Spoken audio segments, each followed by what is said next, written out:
નમસ્કાર દર્શક મિત્રો, સિટી ન્યૂઝમાં આપ સૌનું સ્વાગત છે। સમાચારોની શરૂઆત કરતા પહેલા એક નજર આજના મુખ્ય સમાચારો પર। વલસાડ ડાંગ લોકસભા બેઠકની ચૂંટણીની મતગણતરી માટે તંત્ર દ્વારા તૈયારીઓને આખરી ઓપ। વલસાડ રેલવે સ્ટેશન પર આકસ્મિક ચેકિંગ હાથ ધરવામાં આવ્યું।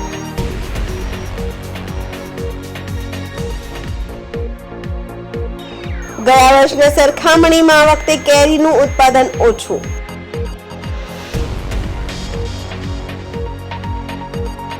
ઉમરગામ જીઆઈડીસીમાં એક કંપનીમાં લાગી આગ।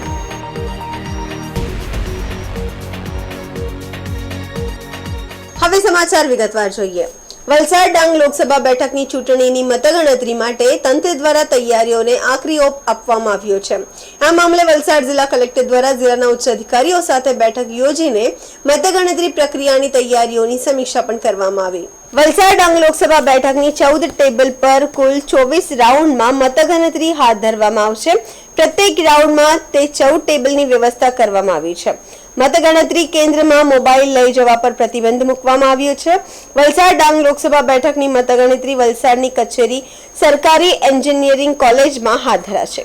મહત્વપૂર્ણ છે કે આ વખતે 10,000 થી વધુ પોસ્ટલ બેલેટથી મત થયેલા મતદાનના ગણતરી કરવા માટે 21 ટેબલ રાખવામાં આવ્યા છે। આમ પોસ્ટલ બેલેટની ગણતરી માટે પણ વિશેષ આયોજન કરવામાં આવ્યું છે। મતગણતરી પ્રક્રિયા શાંતિપૂર્ણ માહોલમાં પૂરી થાય અને કોઈ અનિચ્છનીય બનાવ ન બને તે માટે મતદાન મથક પર 3 લેયરમાં મતગણતરી મથક પર ચુસ્ત પોલીસ બંદોબસ્ત પણ ગોઠવવામાં આવશે। લોકસભા ચૂંટણી 2024ની મતગણતરીની તારીખ 4 જૂને સવારે 8 વાગે કાઉન્ટિંગ શરૂ થશે। વલસાડ પીસીનું કાઉન્ટિંગ એન્જિનિયરિંગ કોલેજ ભાગદાવાડા ખાતે રાખવામાં આવ્યું છે, એટલે 8 વાગે તમામ એસીનું કાઉન્ટિંગ એ સ્થળે ચાલુ થશે। સર, કેટલા રાઉન્ડનું કાઉન્ટિંગ થશે અને કઈ રીતનું? દરેક વિધાનસભામાં, જેમ કે આપણા ત્યાં 7 વિધાનસભા છે, એમાં 14 ટેબલ મૂકવામાં આવ્યા છે, તો એક રાઉન્ડમાં 14 ઈવીએમ્સ આવશે અને મહત્તમ રાઉન્ડ 24 હશે આપણા ત્યાં, અને સૌથી ઓછા રાઉન્ડ પાર્ટી એસીમાં હશે, જેના 243 બૂથ્સ છે, એટલે 14 ટેબલ પ્રમાણે એ લોકોના રાઉન્ડ 18 થશે। આ વખતે બેલેટ પેપરની અલગ કાઉન્ટિંગ વ્યવસ્થા કરવામાં આવી છે, કઈ રીતે વ્યવસ્થા છે અને કેટલા બેલેટ છે તેના વિશે? જેમ કે પાર્લિયામેન્ટરી કોન્સ્ટિટ્યુન્સીમાં તમામ બેલેટ પેપર આરઓ સાહેબ એ ગણવાના હોય છે, એટલે એના માટે આપણે એક અલગ રૂમ રાખ્યું છે। ત્યાં 21 પોસ્ટલ બેલેટના ટેબલ અને એક ઈટીપીબીએસનું ટેબલ મૂકવામાં આવ્યું છે। એક ટેબલ પર મહત્તમ 500 પોસ્ટલ બેલેટ ગણી શકીએ છીએ, એટલે 22 ટેબલ મૂકવામાં આવ્યા છે। અને આપણા જિલ્લામાં હમણાં સુધી જે આંકડો છે આપણા પાસે એ 10,243નો છે, એટલે એટલા પોસ્ટલ બેલેટ હમણાં સુધી આપણે ગણવાના થશે।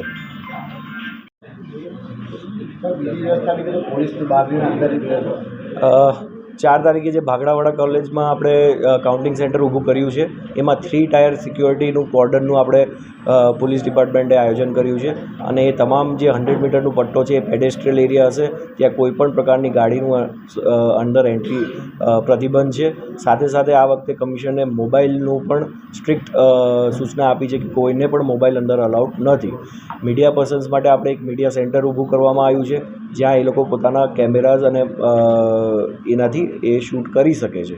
સાથે સાથે એક પબ્લિક કમ્યુનિકેશન રૂમ પણ રાખ્યું છે। અમુક કેન્ડિડેટ્સ અથવા તો એમના એજન્ટે બહાર આવીને કોઈ વસ્તુની જાણ અથવા તો કોઈ ટેલિફોન કરવાનું હોય તો એ રૂમ એકદમ કાઉન્ટિંગ સેન્ટરની બહાર એક રૂમ ઊભું કરવામાં આવ્યું છે, ત્યાં એ લોકો પોતાને કમ્યુનિકેશન કરી શકે છે। સાથે સાથે અંદર મીડિયા સેન્ટર એક અલગ નવું ઊભું કરવામાં આવ્યું છે, અને ઓફિશિયલ કમ્યુનિકેશન રૂમ પણ એક ઊભું કરવામાં આવ્યું છે। વલસાડ રેલવે સ્ટેશન પર આકસ્મિક ચેકિંગ હાથ ધરવામાં આવ્યું। રેલવે પોલીસ એસઓજી પોલીસ સાથે અન્ય એજન્સી મળીને રેલવે સ્ટેશન પર ચેકિંગ હાથ ધર્યું। લોકસભાની ચૂંટણીના અન્વયે કોઈ પણ અનિચ્છનીય બનાવ ન બને એ હેતુસર રેલવે એસપીની સૂચનાથી ચેકિંગ હાથ ધરાયું। વલસાડ રેલવે સ્ટેશન પર આવેલ સ્ટોલ વેટિંગ રૂમ સાથે જ કચેરીઓમાં પણ અને ટ્રેનમાં પણ ચેકિંગ હાથ ધરવામાં આવ્યું। ધન્યવાદ।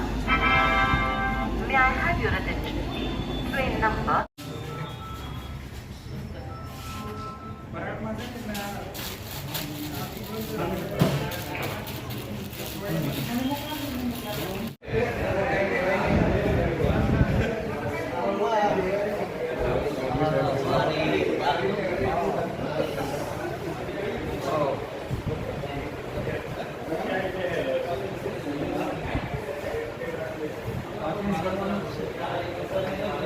મહેરબાન પશ્ચિમ રેલવે વડોદરાના એસપી સાહેબ શ્રી સરોજ કુમારી સાહેબની સૂચનાથી લોકસભા ચૂંટણી અનુસંધાને કોઈ અનિચ્છનીય બનાવ ન બને તે માટે SOG PRT team BDDS team અને સ્થાનિક પોલીસના સહયોગથી સરપ્રાઇઝ ચેકિંગ રાખવામાં આવેલ છે.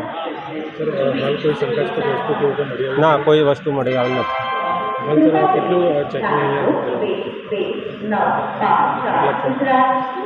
અહીંયા વેઇટિંગ રૂમ, પાર્સલ ઓફિસ અને પ્લેટફોર્મ, આવતી જતી ટ્રેનો ચેકિંગ કરવામાં આવે છે. સમાચારોમાં સમય છે નાનકડા વિરામનો. વિરામ બાદ આપ જોઈ શકશો ગયા વર્ષની સરખામણીમાં આ વખતે કેરીનું ઉત્પાદન ઓછું.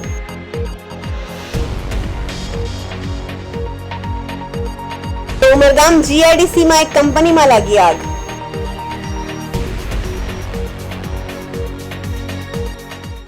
हेलो गाइस, NITS ओवरसीज लेके आ गया है एक शानदार मौका.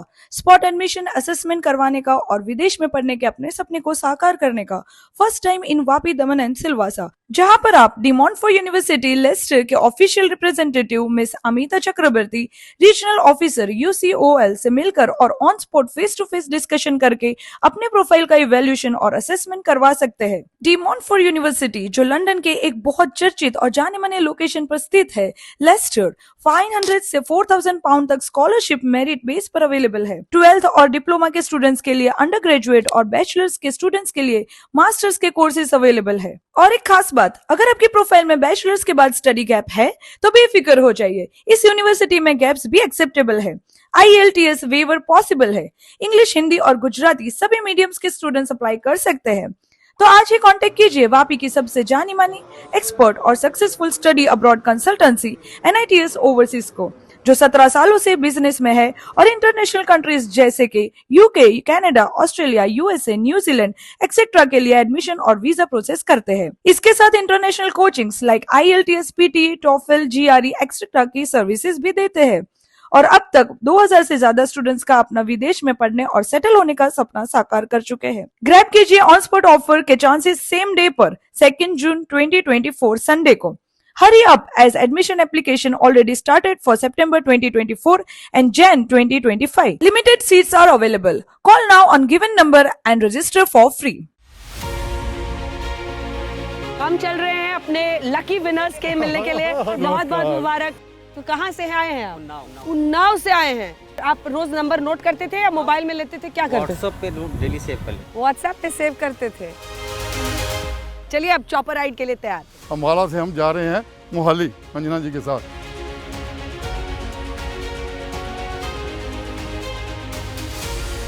साथ ही बता दें कि हमारा ये सफर जारी रहेगा. तो देखते रहिए मेरे यानी अंजना ओम कश्यप के साथ राज तिलक सिर्फ आज तक पर. In India's democracy, every corner holds a story. Rajdeep Sardesai dives into the action, capturing the campaign trail's essence. By 3-time MP, Preeti Chaudhary uncovers people's untold tales, struggles, triumphs and hopes. अभी तक checkup कराए हैं? Rahul Kanwal, beyond statistics, gathers real insights, delivering real-time analysis. Together, they fuel India Today Television's triple engine, driving reality with passion, offering unmatched on-ground coverage.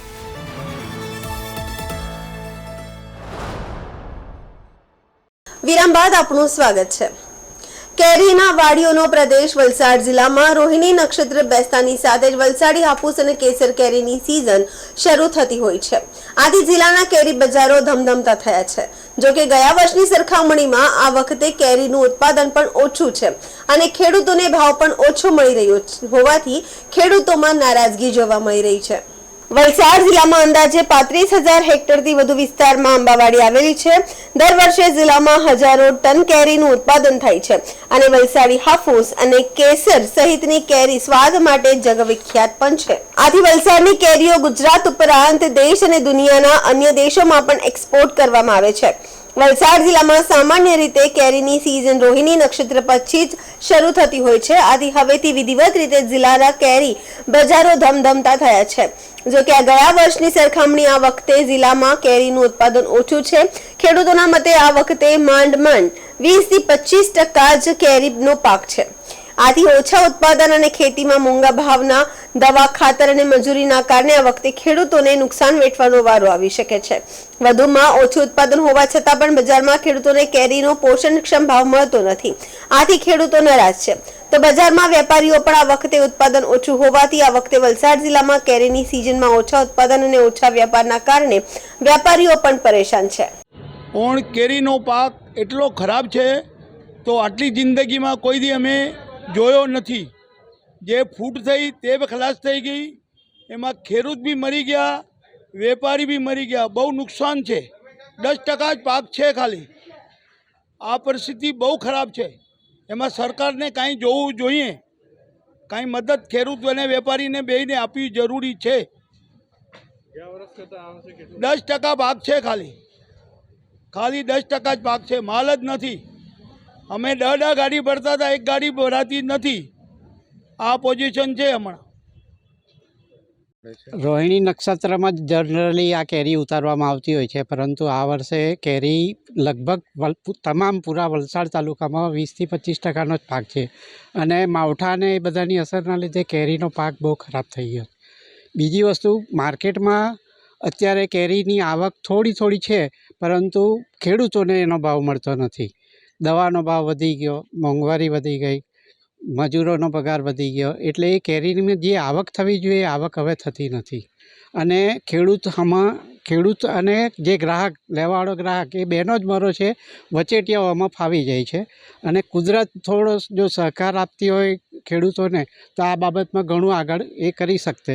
ખેડૂતો એમાં થોડા થઈ શકતે, પગભર થઈ શકે, પરંતુ કુદરતનો પણ થોડો સહકાર ના મળવાથી ખેડૂતો આ વર્ષે ઘણા પાયમાલ થયા છે. પાક કેરીનો બહુ પાકું છું. 30% ને 25%. વલસાડ જિલ્લાનો જનરલી ગણીએ તો 25% પાક નથી ને ઘણા ખેડૂતનો તો 5% પણ પાક નથી. 20% સરાસ ગણીએ તો 25-30% થાય, પણ ખેડૂતના વ્યક્તિ દીઠ 5% પણ ભાવ કેરી નથી. રોહિણી નક્ષત્રમાં કઈ રીતનો ફાયદો થાય? રોહિણી નક્ષત્રમાં તો એવું છે કે વરસાદ પડી જાય તો બી અમુક લોકો ખાવાની બંધ કરે, વેપારી લોકો બહાનું કાઢે, આવું થાય વરસાદ પડી જાય તો. આપણે નુકસાન કઈ રીતે થઈ રહ્યું છે? નુકસાન એટલે કેરીનો ઉતાર નથી આવતો.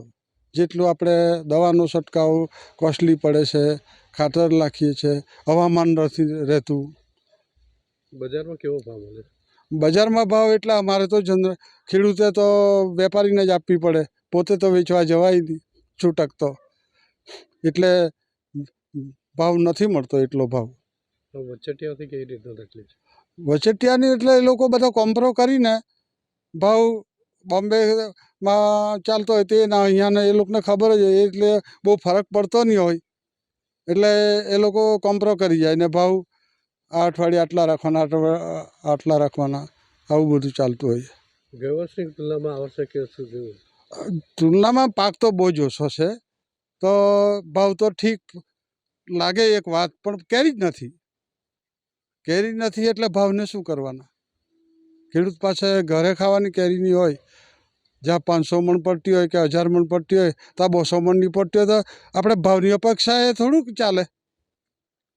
સામાજિક પ્રસંગો પણ તમારા આનાથી જ થતા હોય છે? એટલે પ્રસંગ તો વધારે થતા હોય, એટલે બધું સામાજિક તો થતા જ, પણ એમાં બધું ડેવલપ, ખેડૂતનો ડેવલપ આમાં જ થતો, કેરીમાં ઘણો થતો. હવે કેરી પર ડિપેન્ડ નહીં રખાય, આવું થઈ ગયું.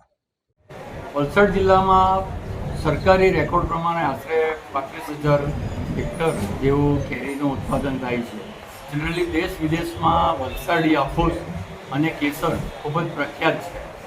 જનરલી વર્ષોથી ખેડૂત રોહિણી નક્ષત્ર પછી કેરી નેચરલી પાકે એવું માની, અને એવું સત્ય પણ છે, રોહિણી નક્ષત્ર પછી કેરીની બેડ ચાલુ કરે છે. પરંતુ આ વર્ષે દર વર્ષની સરખામણીમાં કેરીની આવક ખૂબ જ ઓછી છે. વેચાણ ઓછું છે, એ આબોહવાને લગતું હોઈ શકે. અને ત્યારબાદ કેરીની આવક ઓછી છે, ઉપરાંત ક્વોલિટી પણ ઓછી છે, એટલે એક્સપોર્ટ પર ઘણી મોટી અસર જોવા મળે છે. ગયા વર્ષની સરખામણીમાં લગભગ પાર્ટી એપીએમસીની વાત કરો તો કે 2000 ટન 2500 ટન રોજની આવક દર વર્ષે હોય છે. આ વર્ષે વધારેમાં વધારે કદાચ 300-400 ટન જ કેરી રોજની આવે છે અને વેચાય છે. શું ભાવ હોય છે અત્યારે? ભાવ કેરી ઓછી હોવાને કારણે અને ક્વોલિટી પણ ઓછી હોવાને કારણે ખૂબ જ જૂજ બોમ્બેના માર્કેટના વેપારીઓ લેવા આવે છે. એને કારણે 1400-1500 રૂપિયા કેસર સારી, અને આપ જોશો કે કેનિંગનો ભાવ પણ આ વખતે ખેડૂતોને હાઈએસ્ટ મળે છે. લગભગ 1050થી 1100 કેસરનો ભાવ કેનિંગનો ચાલે છે, અને હાફૂસ કેનિંગનો ભાવ 1200થી 1300, કે જે આજ સુધી અમે સારી કેરીના એટલા ભાવ જોયા નહોતા, અને હાફૂસ સારી કેરીના 1800થી 2000 રૂપિયા જેવા ચાલે છે હાલ રનિંગમાં. ઉમરગામ ટાઉન સ્ટેશન મુખ્ય માર્ગના નવીનીકરણની કામગીરી હાલ ચાલી રહી છે. ઉમરગામ નગરપાલિકા હદ વિસ્તારમાં ડામરના માર્ગના નવીનીકરણની કામગીરી ઝડપથી પૂર્વ થવા જઈ રહી છે, પરંતુ જીઆઈડીસી વિસ્તારમાં સીસી પ્રકારનો માર્ગ બની રહ્યો છે, જેની કામગીરીમાં વધુ પડતો સમય લાગી રહ્યો છે. ઔદ્યોગિક વિસ્તારમાં રોજ સેંકડોની સંખ્યામાં વાહનો આવતા જોવા મળે છે. વર્તમાન સમયમાં વૈકલ્પિક વ્યવસ્થાના ભાગરૂપે એક તરફનો માર્ગ ઉપયોગમાં લેવાઈ રહ્યો છે, જે ખૂબ જ જર્જરિત હાલતમાં ચાલતા હોય છે, જેના કારણે વાહન ચાલકોએ ભારે હાલાકી વેઠવી પડી રહી છે. આગામી ટૂંક સમયમાં ચોમાસું શરૂ થવા જઈ રહ્યું છે, ત્યારે જો સીસી પ્રકારના એક તરફના માર્ગની કામગીરી પૂર્ણ નહીં કરાય તો ચોમાસામાં વાહન ચાલક હોય ભારે હાલાકીનો સામનો કરવો પડશે, જેને લઈને વાહન ચાલકોમાં ચિંતાનો માહોલ જોવા મળી રહ્યો છે. મુખ્યત્વે સવારે અને સાંજે ઔદ્યોગિક એકમોમાં આવતા કામદારોની અવરજવર વધુ પડતી હોય, જેને કારણે ટ્રાફિકની સમસ્યા સર્જાતી જોવા મળે છે. ટ્રાફિક વ્યવસ્થાપન માટે તંત્ર દ્વારા યોગ્ય પગલાં લેવાય, જેથી કરી લોકોએ વેઠવી પડતીનો અંત લાવી શકાય.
इतने खड्डे इतने हो गए कि हम लोग साहब बहुत परेशान हो गए। कोई भाई लेडीज़ जो डिलीवरी वाली रहती है, हम लोग हॉस्पिटल में ले जाने, उनको भी बहुत तकलीफ होता है। हमको उनको लोग भी भाई भैया भैया जी बहुत धीरे धीरे चलो, झटका बहुत लगता है, इसलिए हम लोग भी बोलते बहन जी क्या करूँ, इतना गड्ढे है तो हम कैसे संभालूँ, इसलिए हम लोग को भी गाली सुनना पड़ता है। अभी ब्रेक मारेगा तो पीछे वाले भी गाली देते हैं, कार वाले। हम लोग क्या करूँ, हम लोग परेशान है, हमारे इतनी गाड़ी हमारे बिगड़ती है, इतनी हमारे मेंटेनेंस आता है। गांधीवाड़ी से स्टेशन से लेकर हम लोग 10 रुपया भाड़ा है, तो हम लोग इसमें में क्या कर सकते हैं। जीआईडीसी में जो सरकार सीमेंटेड आरसीसी रोड बना रही है, एक पट्टे का जो काम चालू है वो तो बहुत अच्छा हो रहा है, मगर जो दूसरे पट्टे में जो दुनिया भर के खड्डे पड़े हुए हैं, आने जाने वालों को बहुत दिक्कत होती है। और एक ही पट्टा चल रहा है तो दोनों ट्रैफिक एक ही रास्ते पे है, तो खड्डा अगर भरेगा तो थोड़ा ट्रैफिक का सॉल्यूशन भी होगा, ट्रैफिक को भी तकलीफ नहीं आएगा, लोगों को आने जाने में भी राहत मिलेगी। तो सरकार श्री और कलेक्टर श्री से निवेदन है कि दूसरा जो पट्टा डामर है उसका जो खड्डा हुआ है, जो खड्डे पड़े हैं, उनको भरा के लेवल कर दें, इतना कहना चाहूँगा। સમાચારોમાં સમય છે નાનકડા વિરામનો. વિરામ બાદ આપ જોઈ શકશો ઉમરગામ જીઆઈડીસીમાં એક કંપનીમાં લાગી આગ.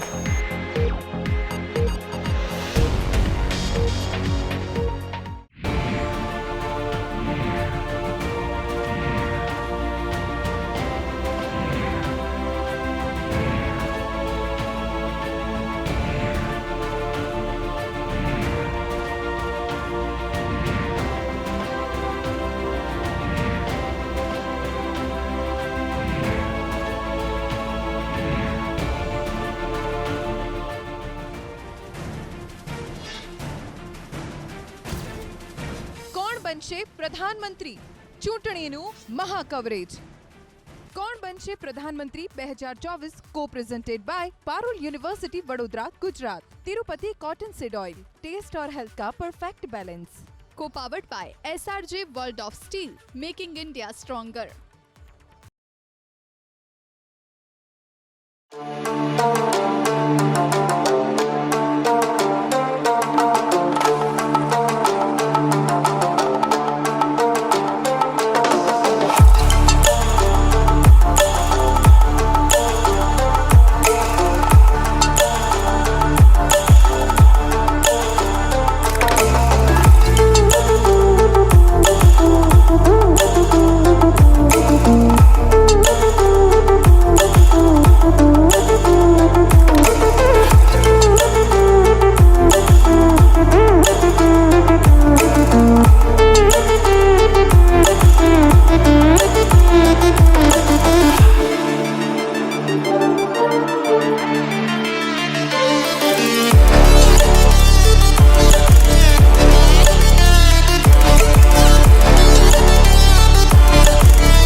વિરામ બાદ આપનું સ્વાગત છે. ઉમરગામ જીઆઈડીસીમાં એક કંપનીમાં આગ લાગી હતી. સેકન્ડ ફેઝના ઇન્ટિરિયર્સ એન્ડ મોર નામની કંપનીમાં લાગી આગ. ઉમરગામ જીઆઈડીસીમાં એક કંપનીમાં આગનો બનાવ સામે આવ્યો છે. સેકન્ડ ફેઝની ઇન્ટિરિયર્સ એન્ડ મોર નામની કંપનીમાં ભીષણ આગ લાગી છે. ઘટના બાદ સમગ્ર વિસ્તારમાં દોડધામ મચી હતી. ઘર સુશોભનની વસ્તુ આ કંપનીમાં બનાવે છે અને ફાયર ફાઈટરે આગ પર કાબુ મેળવવા પ્રયાસ પણ હાથ ધરાયો છે. ऊपर क्या गोडाउन है क्या? गोडाउन में कुछ नहीं, खाली दादर दादर में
એટલે અંદર આગ લાગી.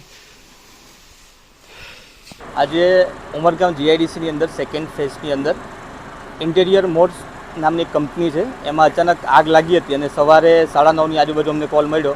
તેમજ ઉમરગામ નગરપાલિકા અને જીઆઈડીસી અને સાથે સરીગામ જીઆઈડીસીની फायर गाड़ी घटनास्थल पर आग बुझाने की कामगिरी कर रही है. आग ની અંદર कोई मोटी जानहानि के कोई ईजा થઈ નથી. हम लोग ऑफिस में काम कर रहे थे, जैसे ही हमारे स्टाफ सीनियर हम लोग को इन्फॉर्म किया गया कि फैक्ट्री के पीछे की साइड पे आग लगा गया है, वैसे हम लोग सेफ्टी पॉइंट पे आ गए. हम यहाँ पे काम कर रहे थे तो पता चला कि बैक साइड पे पीछे के साइड आग लगी हुई है, तो हम तुरंत ही जो भी लेडीज़ अपने वर्कर थे, स्टाफ थे, उनको इन्फॉर्म किया और जो अपना सेफ पॉइंट है वहाँ पे उनको जमा करवाया. सभी प्रकार की सेफ्टी को ध्यान रखते हुए हमने, जब वो वर्कर से हमें इन्फॉर्म मिली कि बैक साइड में आग लगी है, तो हमने सबसे पहले अपने स्टाफ और बाकी वर्कर को सूचित किया कि ऐसा है, बैक साइड में आग लगी है, उनको सेफ्टी पॉइंट पे भेजा. सेफ्टी पॉइंट पे आप लोग जाओ. सेफ्टी पॉइंट पे वो लोग जैसे ही पहुँचे, तुरंत हम लोगों ने फायर ब्रिगेड नोटिफाइड एरिया में और जीआईडीसी में इन्फॉर्म किया, और जो हमारे पास ABC सिलेंडर, ABC सिलेंडर हैं, उनसे हमने जितना हो सका उतना अपनी कंट्रोल किया, और बाकी जो नोटिफाइड एरिया की जो आई फायर ब्रिगेड, उसने कंट्रोल करके आग को सीमित पकड़ा. और बाकी में कोई कंपनी का कोई वर्कर, कोई भी स्टाफ, कोई अंदर नहीं रहा, और बिल्कुल कोई कुछ नहीं, कोई नुकसान नहीं हुआ, कोई दिक्कत. समाचार पूरा करता पहला एक नजर આજના મુખ્ય સમાચારો પર. વલસાડ ડાંગ લોકસભા બેઠકની ચૂંટણીની મતગણતરી માટે તંત્ર દ્વારા તૈયારીઓને આખરી ઓપ. વલસાડ રેલવે સ્ટેશન પર આકસ્મિક ચેકિંગ હાથ ધરવામાં આવ્યું.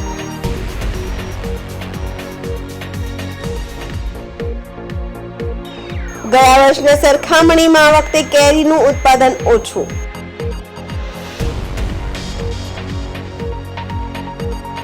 ઉમરગામ જીઆઈડીસીમાં એક કંપનીમાં લાગી આગ.